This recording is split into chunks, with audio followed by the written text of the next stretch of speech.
که میرم کجایی.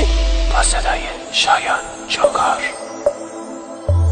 بدرقه راه تو عشقام شده و یه پوتین پاره. چقدر بگم گریه نکن دل، چاره تو تنها بداره. الان کجایی نمیدونم، مثل کیو گرفتی یارم. تنهایی منو یه برجک، حقیقای زیر بارون. از دست تو وقتی را دنیا اگه تو نامردی. دیوونه نشو دیدی با دل من چی کار کردی.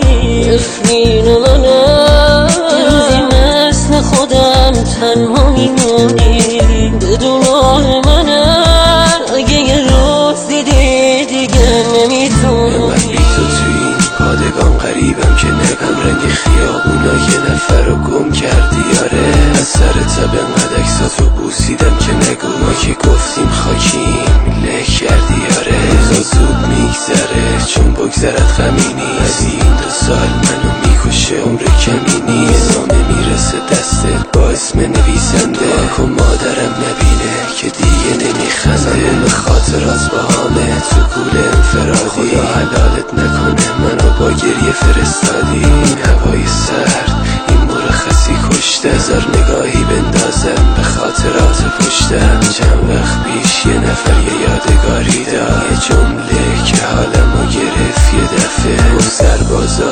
نکنم به بیداری آجی. گفتم بی خیال نشتی اون که رفته. عاشقتم به دستک حال منو نگاه. همه دنیا به ما زدن تو هم ما رو به اصلا بی خیال. اگه منو به درد کشوندن پول خوندن نداشتم تکس دادم بالایی ها خوندن. همه بچه هایی که باشون میپری و دیدن دیگه کارساز نیست همه میخوام واسه بریدن. شکستم بی ناموس چقدر بای این رابطه. من میترسم به غریبه وابده. از این کوچه ها رد میشم دوباره یادت تو. به این تفنگ نگاه کنم دوباره یادت تو. این هوای سر بیاده دوباره یادت تو. جشن نامحرم زیاده به پشت واسه تو. اصلا خوردن نداره ولی اول فصلی ظلمه. تو روشن بپوشی ولی لباس من فرمه. شبا روی برجک با یادت چشامو